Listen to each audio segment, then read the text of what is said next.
রাজ্যের পরবর্তী ডিজিপি কে হতে চলেছেন রাজীব কুমারের স্থলাভিষিক্ত। তার কারণ 31শে জানুয়ারি রাজীব কুমার তিনি অবসর নিতে চলেছেন। এই অবস্থায় ক্যাটের তরফে 3 জন আইপিএস অফিসারের নাম পাঠাতে ইউপিএসসিকে নির্দেশ দেওয়া হয়েছে বলে জানা যাচ্ছে। পুরো বিষয় সম্পর্কে আরো বিস্তারিত জানবো, সরাসরি কথা বলবো। ময়ূক ঠাকুর চক্রবর্তী আমাদের প্রতিনিধি রয়েছেন। ময়ূক, দেখো, ডিজিপি হওয়ার ক্ষেত্রে শুভ্রজিৎ যে নিয়ম রয়েছে তাতে বলা আছে যে 3 জন সিনিয়র মোস্ট আইপিএস অফিসার যাদের নাম ইউনিয়ন পাবলিক সার্ভিস কমিশন বা ইউপিএসসি পাঠাবে, যাদের মধ্যে একজনকে রাজ্য সরকার ডিজি করবে। এর পাশাপাশি আরেকটি নিয়মও রয়েছে যে এই নামের তালিকা যখন পাঠানো হবে তখন সংশ্লিষ্ট অফিসারের চাকরি 6 মাস থাকতে হবে। সেই মোতাবেক গত জুলাই মাসে ইউপিএসসি কাউন্সিলের মিটিং হওয়ার কথা ছিল, কিন্তু সেই মিটিং পোস্টপন্ড হয়ে অক্টোবরের পরে হয়, যেটাতেই Rajesh Kumar senior IPS officer তিনি সেন্ট্রাল অ্যাডমিনিস্ট্রেটিভ ট্রাইব্যুনালের কাছে একটা পিটিশন করেন এবং তিনি বলেন এই মিটিং যদি জুলাইয়ে হতো তাহলে এই 3 জন আইপিএস অফিসার অর্থাৎ এই মুহূর্তে সিনিয়র মোস্ট যাতে বর্তমান ডিজিপি রাজীব কুমার, পরবর্তী ক্ষেত্রে রণবীর কুমার এবং রাজেশ কুমার, এই 3 জন আইপিএস অফিসারেরই তখন 6 মাস চাকরি ছিল। কিন্তু অক্টোবরে যখন মিটিং করা হলো তখন এই 3 জন আইপিএস অফিসারের চাকরি 6 মাস নেই, ফলত এরা ডিজিপির দৌড়ে থাকবে না, এটা ইনজাস্টিস হচ্ছে, এরকম petition Rajesh Kumar central administrative ট্রাইব্যুনালের কাছে করেছিলেন। কিছুদিন আগে গত 16 তারিখ তার শুনানি হয় এবং তার যে নির্দিষ্ট রায় সেন্ট্রাল অ্যাডমিনিস্ট্রেটিভ ট্রাইব্যুনালের তরফ থেকে দেওয়া হয়েছে তাতে ইউনিয়ন পাবলিক সার্ভিস কমিশন বা ইউপিএসসিকে পরিষ্কার করে বলে দেওয়া হয়েছে আগামী 6ই জানুয়ারির মধ্যে কোন 3 জন আইপিএস অফিসার এই রাজ্যের ডিজি হতে পারেন তাদের সেই 3 জনের নামের তালিকা এখানে পাঠাতে হবে এবং তারপর রাজ্য সরকার সেখান থেকে একজনকে নির্বাচিত করবে। ফলত 31শে জানুয়ারি 2026 রাজ্যের বর্তমান ডিজিপি রাজীব কুমার তিনি রিটায়ার করছেন।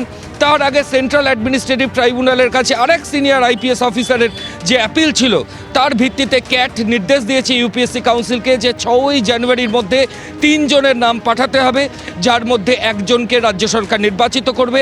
এই মুহূর্তে 3 জন সিনিয়র মোস্ট আইপিএস অফিসার হচ্ছেন রাজীব কুমার যিনি রাজ্যের ডিজিপি, রণবীর কুমার যিনি দমকলের দায়িত্বে রয়েছেন এবং আরেকজন রাজেশ কুমার। আরেকটা কথা বলে রাখি, এই 3 জন সিনিয়র আইপিএস অফিসারেরই কিন্তু আগামী 31শে জানুয়ারি 2026 তাদের রিটায়ারমেন্ট রয়েছে। ফলত কোন 3 জনের নাম ইউপিএসসি পাঠায় এখন সেটাই দেখা। শুভ্রজিৎ, বেশ ময়ূক, আপাতত তোমাকে ধন্যবাদ। ডেপুটেশন দেওয়াকে কেন্দ্র করে স্বাস্থ্য ভবনে এই মুহূর্তে তুমুল বিশৃঙ্খলার ধস্তাধস্তি চলছে, তুমুল চাপানুতর চলছে পুলিশ এবং চিকিৎসকদের মধ্যে।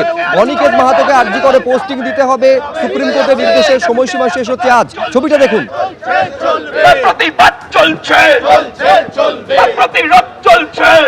একদম এই মুহূর্তে দেখতে পাচ্ছ যে পরিস্থিতি স্বাস্থ্য ভবনে যে পোস্টিং, অনিকেত মাহাতো তার আজকে পোস্টিংয়ের ঘোষণার শেষ দিন এবং সেখানে তারা এসেছিল এবং তাদের সঙ্গে দেবাশিস হালদার আরও অনেকে এসছেন এবং তাদের কি বক্তব্য সেটাই।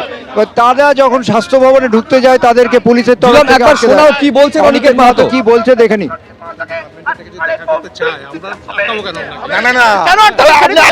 ধরুন দেখা করলো না, স্যার দরজা বন্ধ করে বার করে দিল, আপনার হেডেক নয় তো, আমরা ফিরে চলে আসবো। আমি কিভাবে এটা রাস্তা, তাহলে তো স্যার বাড়ি থেকে আমি ফোন করবো, আমি রাস্তা থেকে ফোন করবো, আমি রাস্তা থেকে ফোন করাটা আমার মানাই। আমি একজন প্রিন্সিপাল সেক্রেটারিকে রাস্তা থেকে ফোন করে বলবো যে স্যার আমি দেখা করবেন, আমি কোথায় নাম্বার পাবো, কি যোগাযোগ পাবো তার কাছে? তাহলে অফিসটা না খুলে তো সাইবার ওয়ার্ল্ডে থাকলেই পারতাম আমরা সবাই। এটা কি বাস্তব? আপনারা এসছেন থেকে আমি ফোন করেছি, ডিএইচএস সাহেবের সাথে যোগাযোগ করেছি। প্রিন্সিপাল সেক্রেটারি স্যার কি বলেছেন? প্রিন্সিপাল সেক্রেটারি স্যার কি বলেছেন? সেক্রেটারির সাথে ডাইরেক্ট আমার কথা হয়নি, ওনার পিএর সাথে কথা বলেছি। হ্যাঁ, ওনার পিএর সাথে কথা বলেছি, ঠিক আছে? উনিও বলেছেন যে অ্যালাউ না, যেখানে অ্যালাউ না, যেখানে সুপ্রিম কোর্টের অর্ডার আছে তারপরেও আপনারা বলেন না। আমরা জাস্ট যাব, আমরা তাদের কাছ থেকে এই কথাটা শুনে চলে আসবো। আমি দুজনের সাথে কথা বলেছি, আমি এই দুজনের কাছ থেকে আপনার যে সাথে যে কনভারসেশন বললেন এটা শুনে আমি চলে আসবো। আমি ফোন নাম্বার দিচ্ছি, আপনি কথা বলুন। সুপ্রিম কোর্টের অর্ডারের আজকে লাস্ট দিন, এই কথাটা আমরা সামনাসামনি দেখাতে যাবো, আপনারা অবজেক্ট করছেন। আমরা চলে আসবো 2 মিনিটের জন্য যাব। আমি আপনাদের দুজনের সাথে কথা বলেছি, আপনাকে বললাম। না না, আমরা এই কথাটা শুনতে চাই। বলেছেন সেটা আপনাকে কমিউনিকেট করলাম, সেটা তো বললেন। হ্যাঁ, এবার আপনি যদি আমি ঠিক বলছি না, আপনি একটু ভেরিফাই করে নিন। ভেরিফাই করতে যেতে দিন, ফোন করুন, আমি নাম্বার ভেরিফাই করতে যেতে দিন, আমি কন্টাক্ট নাম্বার ভেরিফাই করতে যাব। আচ্ছা আপনি লাগান ফোন, আমি লাউড স্পিকারে দিন। স্পিকারে দিন। আমরা অনিকেত মাহাতো থেকে জানার চেষ্টা করব। উনি যে কথা বলতে চাইছেন সে কথা হচ্ছে যে উনি প্রিন্সিপাল সেক্রেটারির সাথে কথা বলতে পারেননি। প্রিন্সিপাল সেক্রেটারির পিএর সাথে শুনুন না, ভালো শুনলে আপনাদের উপকৃত হবে। মিথ্যা কথা আমরা বেসাজি করি না। আপনি সামনে দাঁড়িয়ে আছেন, আপনি একজন ভদ্রলোক হিসাবে সম্মান দিই আপনাকে। পিএর সাথে কথা বলেছেন, তিনি নাকি বলেছেন যে আমাদের সাথে তিনি দেখা করতে পারবেন না, দেখা করার প্রয়োজন মনে করেন না, এবং ডিএইচএস স্যারের সাথে নাকি দেখা করেছেন, তিনিও নাকি আমাদের সাথে দেখা না করার কথা বলেছেন। উনি ফোনে যোগাযোগ করছেন, কথা বলছি। হ্যালো, স্যার শুনতে পাচ্ছেন স্যার? স্যার এনারা এই জুনিয়র ডক্টর ফ্রন্টের থেকে এসেছেন, আপনি কি দেখা করবেন এনাদের সাথে? স্যার সুপ্রিম কোর্টের স্যার, সুপ্রিম কমিউনিকেশন কোর্টের আছে স্যার আপনার কাছে?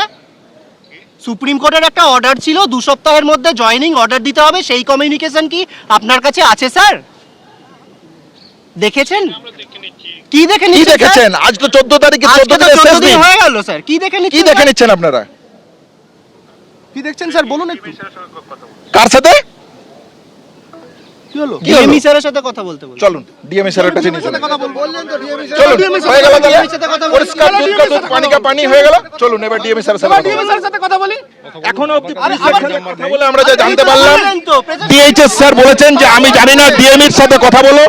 আমরা আশা করব পুলিশ প্রশাসন ডিএমএর সাথে দেখা করতে দেবেন। বলুন উনি তো স্যার। বললেন DME সাথে কথা ডিএমই সাথে বলতে। কথা বলতে। উনি তো বললেন ডিএমই সাথে ডিএমই সাথে কথা কথা বলে আসি। কথা বলুন। তাহলে চলুন, যেতে দিন। কিভাবে বলবো? ফোন সঙ্গে- করলাম তো। একদিন লাগান, আচ্ছা শুনুন না, DMএর ভয় সাথে লাগছে। ফোনে লাগান। আমরা 3 জন যাব, আপনারা 15 জন আমাদেরকে গার্ড দিয়ে নিয়ে যাবেন। চলুন বলুন, আমি ওনার সাথে আরে এই তো কথা কথা বলবো। বললাম। আমরা 3 জন যাব, 15 জন এই তো কথা আমি বললাম। স্যারের যোগাযোগ পাবো কি করে? কি কানে শুনতে পেলাম না? আমি কথা বলে আর স্যারের অফিস আছে তো। সব শুনতে পেয়েছি। শুনতে পাচ্ছেন? চলুন, ওরে বাবা, ডিএমএ স্যারের সাথে দেখা করবো। বড্ড চলুন। বেশি শুনেন তো, শুনতে পারেন না? আমি ফোন নাম্বার কোথায় পাবো স্যার? আমি নাম্বার দিচ্ছিলাম। একটা অফিস আছে তো। আমি নাম্বার আরে দিচ্ছি। আপনার সাথে আপনার অফিসে আমার কোন একটা কমপ্লেন আছে, আমি বাড়ি থেকে ফোন করে বলবো যে স্যার কমপ্লেন স্যার লিখে এখানে দিন। কমপ্লেন আছে। মানে স্যার এটা হাস্য, মানে কথা কি- বলুন, কি কথা একটা স্যার, বলুন, ওনারা মানে এলাও করলে আমি ছেড়ে দেবো। আরে বলবো, এলাও করলো তো, এলাও করলো তো। DMEর সাথে কথা ওই তো বলতে বললো, বললেন তো। ওই তো বললো কি DME এরকম করলে কি খুব আমি নাকি? ওই তো বললো DME সাথে বাবা দেখা রে, করতে। attitude পরিষ্কার দেখাচ্ছে। আমি জানালো তো DME আপনি কথা বলুন, উনি তো বললেন ডিএমির সাথে কথা বলতে। উনি তো বললেন ডিএমির সাথে, উনি তো বললেন ডিএমির সাথে কথা বলতে। উনি তো বললেন, উনি তো বললেন ডিএমির সাথে। নাম্বার আমার কাছে নেই, আমি তো কথা তো জোগাড় করুন একটু, জোগাড় করুন, যার সাথে আছে জোগাড় করুন। উনি তো বললেন, আমেরিকা বা ইউরোপে নয়, উনি তো বললেন। অফিসটা তো আমেরিকা বা ইউরোপে নয়, অফিসটা এইখান থেকে 100 মিটার দূরে। যার না বাবু আমেরিকা যেতে হবে, ভিসা টিসা লাগবে, পাসপোর্ট টিকিট ফিকিট কাটতে হবে, সেরকম তো ব্যাপার উনি নয়। তো বললেন ডিএমির সাথে বললেন কথা তো বলতে। কথা, ডিএমএর সাথে দেখা করতে। শুনতে পারেন সেটা? শুনতে পেয়েছেন তো? বলুন কিছু। আমি কথা যা বলার বলে দিচ্ছি। কি বলেছেন? উনি আপনি তো ফোনে কথা বলেন, উনি বললেন ডিএমির সাথে কথা বলুন। ভবনের যে অকৃতকার্য পদক্ষেপ, পুলিশ প্রশাসনকে আটকে রেখে যিনি পুলিশ অফিসার এসেছেন, ডিএইচএস স্যারের সাথে আমাদের ফোনে কমিউনিকেশন করে দেন, কিন্তু তিনি পরিষ্কারভাবে বলেন যে 14 দিনের যে সুপ্রিম সীমার সময়সীমা বেঁধে দেওয়ার প্রশ্ন ছিল, সেই সময়সীমা নিয়ে কি বক্তব্য আমরা জানতে চাই। তিনি বলেন যে ডিএমির সাথে গিয়ে তোমরা কথা বলো, আমি এই বিষয়ে কিছু জানি না। অথচ এই পুলিশ প্রশাসন ডিএমির সাথে আমাদেরকে দেখা করতে দিচ্ছে না। আমরা জানতে চাই কোন প্রশ্নের আড়ালে একটা রাজ্য সরকার সুপ্রিম কোর্টের যে আইন, সুপ্রিম কোর্টের যে নির্দেশিকা, সেই নির্দেশিকাকে মানতে ভায়োলেট করতে বাধ্য হচ্ছেন। যদি সুপ্রিম কোর্টের নির্দেশিকা একটা রাজ্য সরকার না মানে, তাহলে এই রাজ্য সরকারের তৈরি করা নিয়মকানুন বাকিরা মানবে কেন? যদি সুপ্রিম কোর্টের নির্দেশিকা একটা স্বাস্থ্য ভবনের মতন কর্তৃপক্ষ না মানে, তাহলে যে স্বাস্থ্য ভবন সারা পশ্চিমবাংলার স্বাস্থ্য ব্যবস্থাকে পরিচালিত করে, সেই পরিচালন তারা কীভাবে করবেন?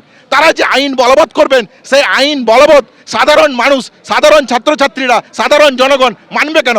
যে বিশৃঙ্খলার মুখে আমরা দাঁড়িয়ে আছি, আমি শুভবুদ্ধি সম্পন্ন মানুষের কাছে এই প্রশ্ন করছি। আমরা আশা করি ডিএইচ স্যার যে নির্দেশ দিচ্ছেন পুলিশ অফিসারকে ডিএমির সাথে দেখা করার জন্য, আশা করি তিনি আমাদেরকে সেই দেখার পথ প্রশস্ত করে দেবেন। স্যার জানাবেন কি বলবো? আপনি পুলিশকে জিজ্ঞাসা করুন, ডিএমির সাথে দেখা করবো। উনি তো বললেন, ওনারা তো বললেন ডিএমির সাথে দেখা করবো। আপনারা ব্যবস্থা করুন, ব্যবস্থা করুন আপনারা।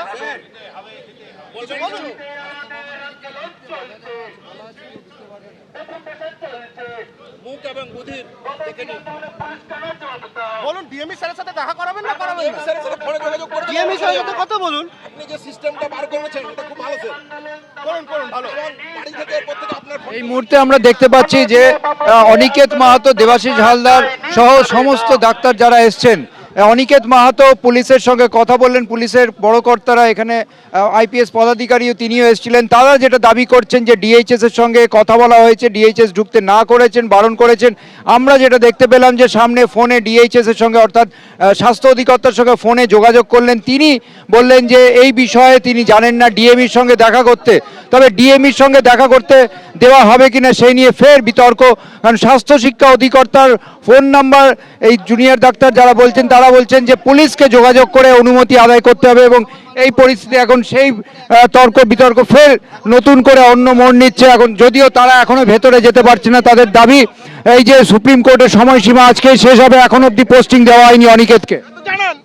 কিভাবে হোয়াট নো হোয়াট নো আমাকে জানাতে বলেছে, আপনাকে জানাতে বলেছে। কথা বললেন তো। হ্যাঁ, কথা তো আপনারা বললেন। হোয়াট নো জানাতে কাকে বলেছে? তাহলে আমাদের যেতে দিন, আমরা যেতে চাই। আরে জানাবো তো। আমি কেন ফোন করবো? কি ফোন করবো? আমরা তো জানাতেই যাবো। আমরা তো জানাতেই যাচ্ছি। আপনি আটকাচ্ছেন তো। আপনি আটকাচ্ছেন। সবাই দাঁড়া, আমি একটা ভালো কথা বলছি। তিনজন যাব, আপনারা না যতজন আছেন এখানে, তো কেউ, আমি বলে দিচ্ছি, এখানে যদি আমরা বলে যাই যে এখান থেকে কেউ একটা গন্ডিও এগোবে না, কেউ এগোবে না। আপনারা সবাই মিলে আমাদেরকে একসাথে নিয়ে চলুন, কোনো ল অ্যান্ড অর্ডারের প্রবলেম হবে না, আমরা কোনো জায়গায় হাতও লাগাবো না, সমস্যাটা কোথায়? কোথাও ভাঙাচুরো হবে না। আপনারা সবাই মিলে তিনজনকে গার্ড দিয়ে নিয়ে চলুন ওনার সাথে দেখা করতে, তাহলে তো হয়ে যাবে অ্যাটলিস্ট, তাহলে তো সেটা করতে তো অসুবিধা নেই। আপনার মনে হচ্ছে বিএনএসএস কখন লাগায়, 163 কখন লাগায়, যেখানে দের ইজ ড্যামেজ টু ল, মানে কিছু একটা ঝামেলা হতে পারে। চলুন, আমরা আপনাকে ইনস্ট্রাক্ট করলেন, তিনজন যাবো, ডিএমই তিনজন যাবো, আপনারা সবাই মিলে। আমি তো কথা বলিনি, আপনারা কথা বলেছেন। আপনি শুনতে পাননি নাকি আমাদের সাথে কথা? আপনি বন্ধ ছিলেন কেন? আপনারা শুনতে পারেননি নাকি? আপনি তো আটকে রেখেছেন। নির্লজ্জ তো আমি নির্লজ্জ হলো তো। জোকার। আপনি কমিউনিকেট করুন। যেতে দিন। এই নির্লজ্জতা।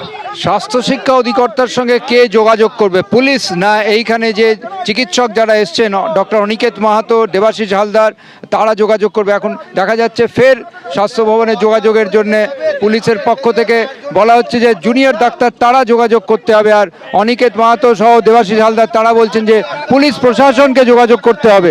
তারা প্রস্তাব দিয়েছেন যে তিনজন যাবেন, তারা তিনজন গিয়ে দেখা করবেন কোনো একজন কর্তার সঙ্গে।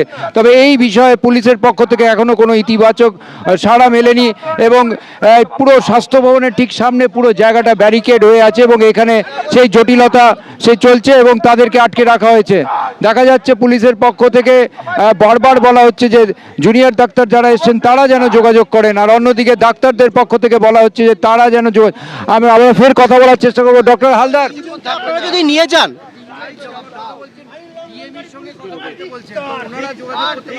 ওনাদের কাছে ওনারা বলছেন যে এখানে নাকি এটাই দস্তুর যে যদি পারমিশন নিতে হয় রাস্তায় দাঁড়িয়ে ডিএমই নাম্বার জোগাড় করে আমাকে ফোন করতে হবে, তবে ওনারা অ্যালাউ করতে পারবেন। ওনাদের কাছে নাম্বারও নেই, ওনারা কিছু করতে পারবেন না। স্বাস্থ্য ভবনটা আমরা এসেছিলাম সুপ্রিম কোর্টের অর্ডারটা ওনাদের দেখানোর জন্য যে আজকে 14 দিন পেরিয়ে যাচ্ছে, সেই সুপ্রিম কোর্টের অর্ডার মানার ক্ষেত্রে অবস্ট্রাকশন হয়ে দাঁড়িয়ে রয়েছেন এই পুলিশ অফিসার এবং আইপিএস অফিসাররা। এই যে দেখুন, তারা বলছে সুপ্রিম কোর্টের অর্ডার আমাদের দেখার অধিকার নেই। আমার অধিকার যে ভেতরে আমরা কাউকে যেতে দিতে পারবো না। যদি 163 ধারা হয়, যদি 144 ধারা হয়, তিনজন যেতে কিসের সমস্যা? তিনজন কেন যেতে পারবো না? তিনজনের বেশি জড়ো হতে পারবে না। আমরা যতদূর স্বল্প বুদ্ধিতে জানি, ওনারা অনেক আইন জানেন, ওনারা দারুণ আইন জানেন। সেই আইনে কি করে তিনজনকে ওনারা অ্যালাউ না করতে পারবেন ওনারা সেটা বলতে পারছেন না। ওনারা একটা কথাও বলতে পারছেন না। ওনারা মুখ বধির পাথরের মূর্তির মতো এখানে দাঁড়িয়ে রয়েছেন। এটাই এনাদের, সেটা তো ওনারা জানেন না। পুলিশ তো এত কিছু বলতে পারবে না। দেখুন, পুলিশ হচ্ছে লোকাল কাটমানি খোর, ঠিক আছে? ওখানে সুপ্রিম কোর্টের ব্যাপার জানে না, এখানে কিছু টাকা পেয়েছে তাই আটকে রয়েছে, আর কি? এই তো আজকে পুলিশের অবস্থা। ডিএমইর সাথে যোগাযোগ করতে বলা হচ্ছে, উনি বলছেন আপনি ফোন করে নিন। এটা কি ইয়ার কি হচ্ছে? ডিএমই কে আমরা ফোন করে পারমিশন নেবো? ডিএমই কে আমরা ফোন করবো? আমাদের কাছে ডিএমইর নাম্বার রয়েছে। আর আমি অফিসিয়ালি ডিএমই কে ফোন কেন করব? আমি ওনার অফিসে দেখা করতে এসেছি, আমি জানাতে এসেছি যে আজকে 24 তারিখ আপনার আজকে অর্ডার দেওয়ার কথা। এই অর্ডারটা, এই যে আমি এটা জানাতে এসেছি, অর্ডারটা এটা দিতে এসেছি। বলেছি যে 24 তারিখ সময় শেষ হয়ে এসছে, এখনো পর্যন্ত জয়েনিং অর্ডারটা কোথায়, আপনারা কি ভাবছেন, আপনারা কবে দেবেন, কেন দেরি করছেন, এগুলো জানাতে এসেছি। এরকম অফিসিয়াল কথা কি ফোনে হয়? এবিপি আনন্দ এগিয়ে থাকে, এগিয়ে রাখে।